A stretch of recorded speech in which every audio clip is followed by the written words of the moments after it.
Are there any startups outside who want to come and hear about how to get a press? You better come here now, otherwise, that's it. You're over, you're done. Okay. That's it. Hello. Okay, right. So what do I point at? This? Okay. There you go. That's my email address. Hello. Hello. I get a lot of email every day, about 500 emails a day. And so if you can attract my attention in that hailstorm of emails, then good luck. Okay? Quite a good way of reaching out to me is also via Twitter. And I only really Facebook friend people that I get drunk with. Okay? Okay, cool. Right.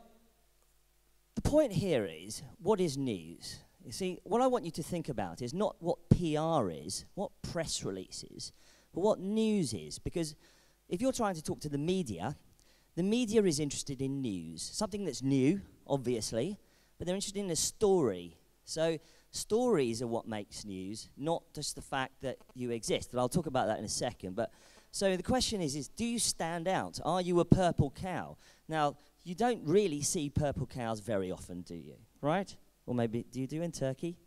No? Any purple cows here? No. Maybe that was just some parts of Russia or something, where there's a lot of uranium. But news is purple cows. So you've got to stand out. You don't see purple cows very often, so try and be a purple cow. Try and be different. Because there's a hell of a lot of companies out there who are all doing very relatively similar things. So try and stand out, okay? And the point is, it's got to be different. Like, you know, a dog bites a man or a woman every day somewhere on the planet. But just biting a dog, unless you're in Korea, or South Korea, is very unusual. So stand out. Also, we've got to remember that journalists are interested in making their titles and their own careers successful. So if you appeal to the title and to the journalist, then they're going to be very happy.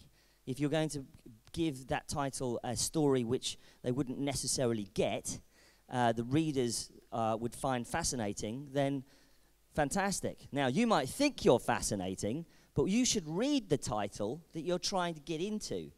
That time and time again, I get pictures from PR people saying, you really should cover this incredible new technology for detecting submarines under the polar ice cap. I go, right, well, we don't write about that on TechCrunch. And they go, no, it's a really interesting story.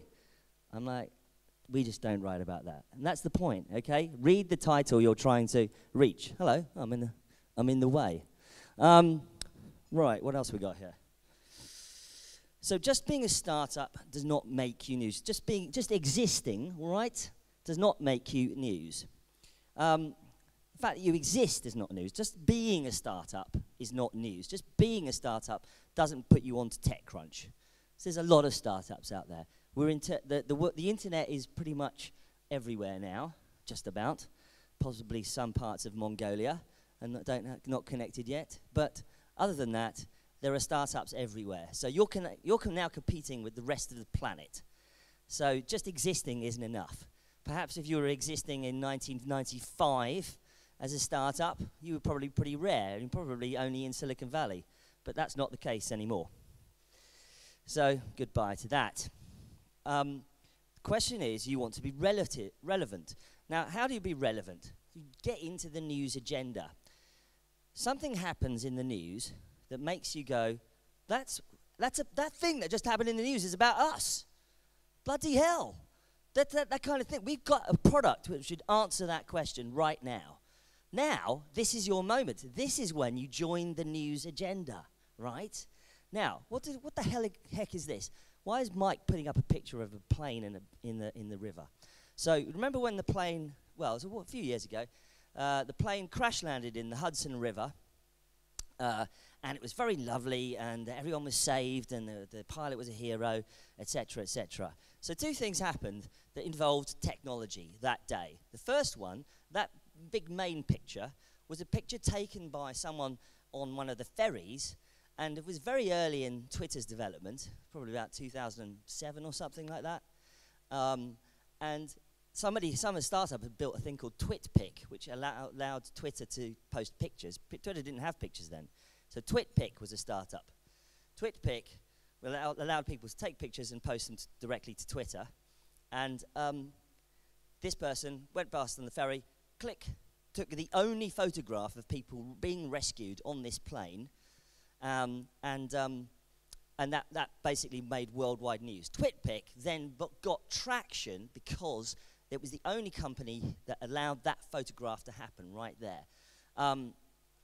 So obviously TwitPic, kind of by accident, joined the news agenda. They got into the news because they got into the news agenda. If they hadn't happened, they could quite easily have joined the news agenda by rushing someone there, taking photographs, or, you know, press releasing about the fact that they were the only people that could have actually captured that moment, that kind of thing. So they joined the news agenda. They looked for that moment. And the point is that when you're a startup, you're busy building your product, rattling away, building the stuff, and you don't necessarily keep an eye on what's going on in the media. And actually, there could be fantastic moments in the media, in the technology media, especially in the press, technology press, when you could actually join the news agenda, and that's your moment, okay? And the second one over here was a 3D modeling startup, which could 3D model the plane going up and having the bird strike and going down. So, and they released a video, and that video became a massive YouTube hit because they were the only ones who released it fast enough. So that was interesting. So be relevant. Timing is everything in news. Another thing is this. You're busy rattling away on your startup, trying to create code, but when eventually you got to the amazing point at which you think you're more or less ready, you want to do a press release. Well, really, at that point, you haven't actually done any work with the media yet at all. So you haven't made any conversations, you haven't actually got to know the media at all. So why don't you find out who in the media that you're likely to be able to contact in the future, try and build a relationship. So, because it's about getting to know how the news media works and observing it, and therefore it's much more likely that you're going to end up featuring it in it. So, in other words, what I'm saying, negotiate before you shoot that press release. And when you want to talk about a big release, a big launch, a big announcement, funding, you name it, this is when you go into negotiation mode with the media. You start talking to them, saying, look, we're going to do something next week. We've got a big release, or we're launching, or we've got funding, those kinds of things. That's when you start negotiating. Do not go, we've launched, right? This is why. This is a stressed tech writer. I'm actually writing at the back here, trying to get an article out at the moment. Lots and lots of incoming. Now, in the old days, when you were a reporter sitting at a news desk, all you had was a phone. I know that might be difficult for some of you to realize, but that's all you had. You had a phone, and you had contacts, and perhaps you might have a bar to meet people in. But that was it. Now you've got a lot of incoming. All of these things are incoming, and many, many more. I now have multiple messaging apps on my phone, which various contacts of mine message me on. Let's see, Wicker, WeChat, Line, WhatsApp, Telegram. Those are just some of them. That's just not even there, or not even on that slide. So there's lots of, so any journalist out there has multiple incoming every day. Okay, you've got to think about that. And at the same time, journalists are now multitaskers. Journalists are moving around. They're shooting video. They're filing stories. They're, you know, booking travel, trying to get to places, do things. They all have to do it themselves because the days of rich media companies are pretty much over. Most media companies are struggling. So remember all of that, and then this is what happens. Hi, Mark, we just launched our startup. Would you like to write about it? Fantastic, it's really good. Now, trouble with that is you have to make a decision. We have a few seconds in the email that you've just sent saying, we've just launched. What do I do now? Now, is this bigger than God? What do I do? I've got a few seconds because I'm already working on something. Do I drop everything and now do that? So question is, what do I do next? And you've got a few seconds to convince me in an email to either reply to your email and go, okay, interesting, or drop, or just ignore it and carry on what I'm doing. I have to work out if you're better than what I'm doing now to drop what you're doing, right? So the question is, do you feel lucky? Either you feel lucky, or perhaps you've actually thought about this and started to think that actually it's not such a good idea to just drop something on the media. Because if you just drop it, then they have to make decisions very quickly. So the point is, you increase your chances of featuring in the media if you pre-brief, if you give them a warning, if you give them a heads up. Let's see if Mike's interested. We're doing it next week. What do you think? Very simple. You can do that to journalists. They won't immediately publish what you've sent them. They'll think, okay, let's have a look at it. You've given me a heads up. I'm actually able now to, if you've got an application or something, I can try the application out. I can download it, look at it, etc., etc. So I think you get all of that. So here's a kind of a generally okay way to pitch. Can somebody chuck me a bottle of water? Is there a bottle of water down there? Here we go.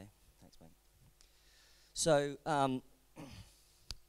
we're launching X. It will compete with Y. This is another thing. It's better now. Why does it compete with Y? The reason is because it gives the story context.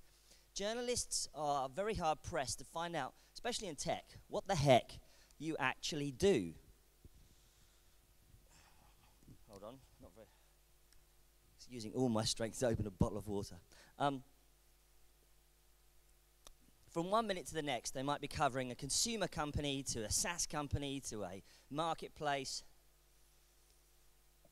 You name it. So a lot of the time, they need context on what you're actually doing. Context is fantastic.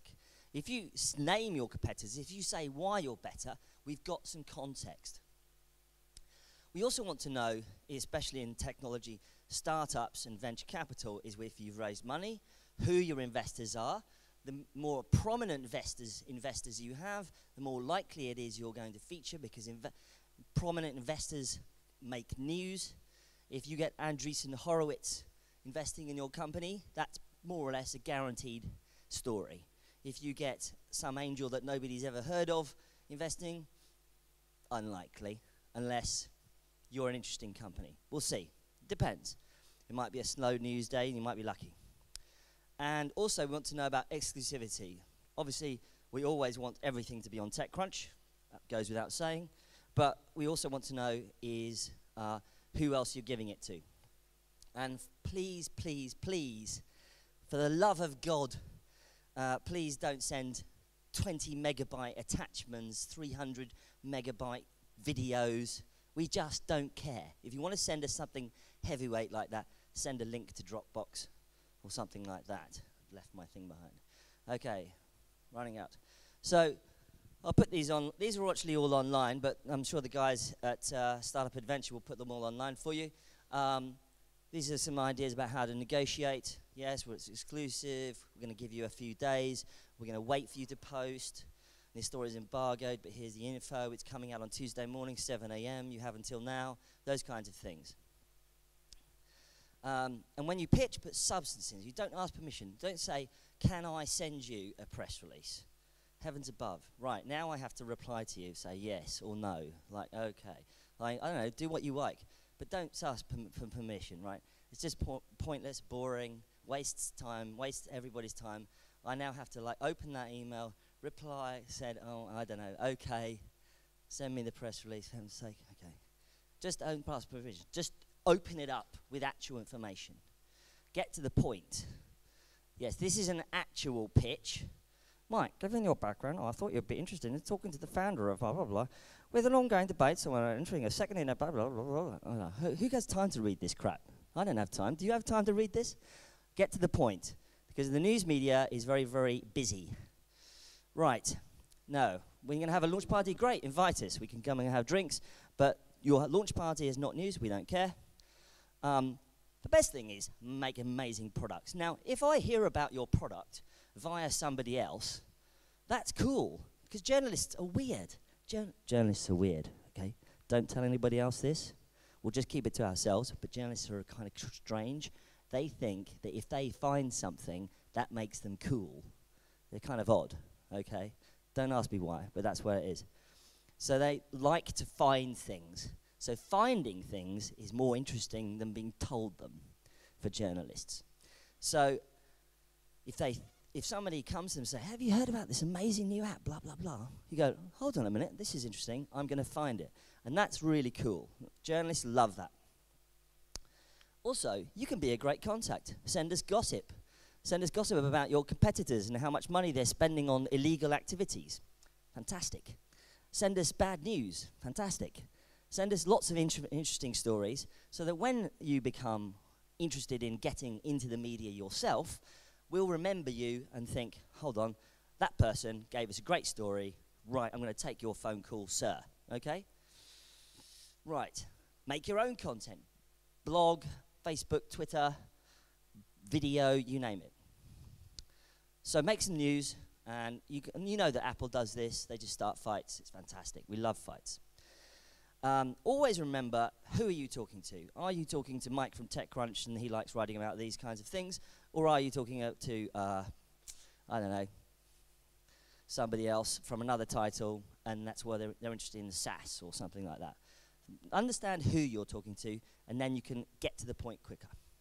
So target the right title, right reader. Often you end up in national press because they often like to look at blogs like TechCrunch.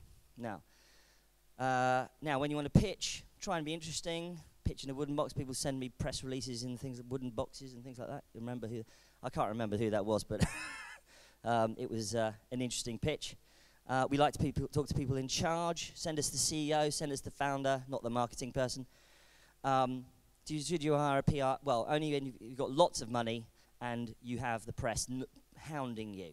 That's when you need PR people to manage all of that. But basically, PRs are just relationships anyway. You could do a lot of that yourselves as founders. And please do not tell us that you're the only company in this space. There is no such thing. You've got to be super unusual, very, very unusual, to be that company. You've done all of those things. You don't get any coverage. Never mind, okay? Stuff happens. Steve Jobs just died. The whole press is talking about Steve Jobs for the next month. Bad time to launch a company. Oh well. Another one is pitch like a human. So try not to pitch like this.